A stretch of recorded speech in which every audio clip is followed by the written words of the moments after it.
Eh bien salut à toutes et à tous, c'est TheAlex76 pour un tuto comment faire l'effet data moshing. Vous savez, cet effet glitch un peu freeze game comme sur Skype ou un décodeur TV qui déconne. Enfin, cet effet là quoi, si vous voulez.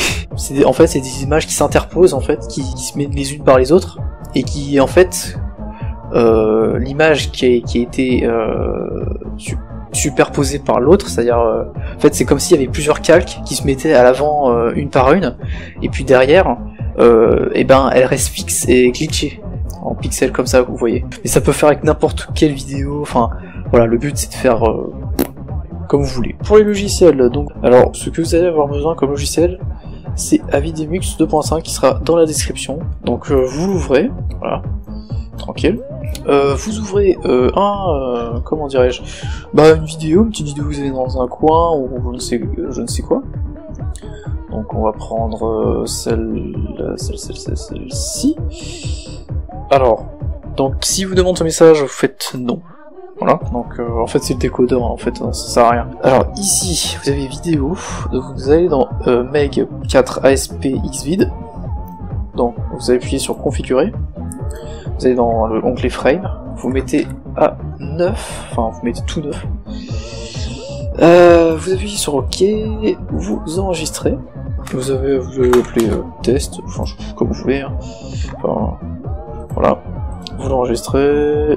Donc là, il va faire la compression et une fois fini d'encoder. Donc vous allez devoir fermer Avidemux et vous allez devoir renommer, aller dans les propriétés du fichier que vous avez ici, que vous avez nommé, et vous allez mettre .avi.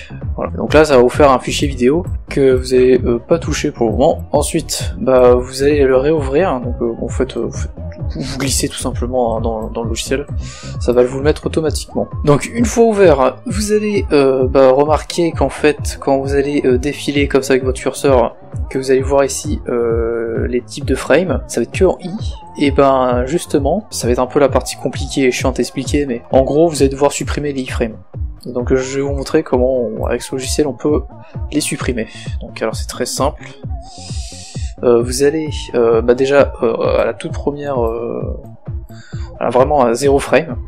D'ailleurs avec les flèches directionnelles de votre clavier, vous pouvez faire une frame par une frame, ce qui va être justement le but aussi, parce que pour être plus précis. Et donc là, vous avez vu qu'il y a un iframe. Donc voilà, ça c'est ça. Vous allez devoir décaler de une frame. Vous allez voir un B ou une lettre. Et donc vous allez sélectionner la frame d'à côté du i, et vous allez appuyer sur B, et donc là vous allez voir qu'il y a un truc bleu, un trait. Puis après avec la flèche, vous appuyez, vous revenez à la frame où il y a i, et vous appuyez sur A. Ensuite, avec votre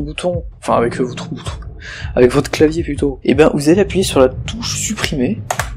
Et voilà, donc là en fait vous aurez plus en fait c'est une sélection en fait. Ça permet de sélectionner la partie où il y avait le iframe. Et donc là vous avez vu que, à la frame 0, il n'y a plus le i en fait. Et donc en fait le but d'enlever cela, c'est pour faire l'effet data moshing en fait. C'est pour que l'effet se fasse. Donc on va faire ça pour le reste. Donc voilà. Donc je vous reprends quand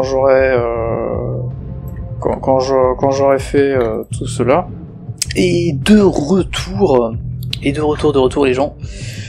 Donc une fois que vous avez enfin d'avoir enlevé les frames type i, voilà. Donc là vous avez en fait remarqué que quand vous avez bougé avec votre curseur, que ça ne bloque plus en fait, que c'est fluide, tout simplement. Et donc une fois cela enfin fait, alors après vous n'êtes pas obligé de le faire entièrement, vous pouvez faire genre un quart ou... C'est pas obligatoire, c'est comme vous le souhaitez. Et bien une fois cela fait, vous allez re-sauvegarder le fichier, et là ça sera le fichier final. Donc voilà, donc vous l'enregistrez sur le bureau.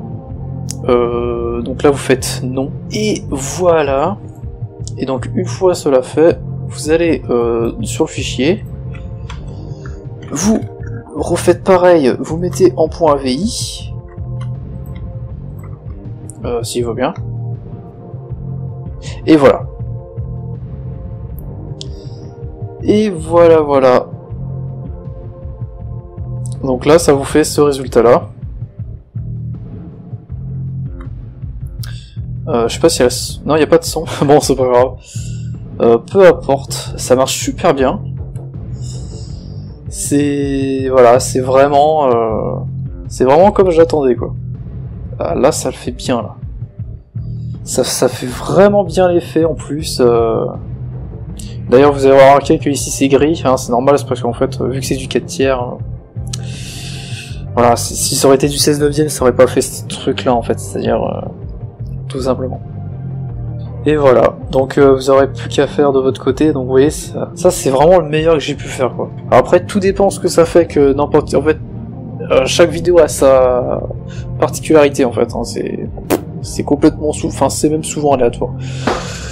Donc voilà, donc voilà, je vous ai montré comment faire du data moshing, hein, donc bon, c'est rien, enfin quand vous y arrivez, c'est pas compliqué, mais par contre quand vous galérez, enfin quand vous faites ça pour la première fois, que vous comprenez pas, voilà, c'est pas facile. Je vais un peu raconter ma vie, parce qu'en fait, moi j'avais suivi carrément des tutos anglais, hein, donc déjà j'avais galéré en anglais, donc voilà, c'était assez compliqué. D'ailleurs, je savais même pas qu'il fallait supprimer les iframes pour faire l'effet, hein, c'est pour vous dire. Donc bon, écoutez, en espérant que ce tuto vous a été assez clair. Il y a certains passages que vous comprenez pas, dites-le moi, et si surtout il y a des choses qui ne vont pas aussi, dites-le moi dans les commentaires, et écoutez, moi, je vous dis à la prochaine pour de nouvelles vidéos. Ciao.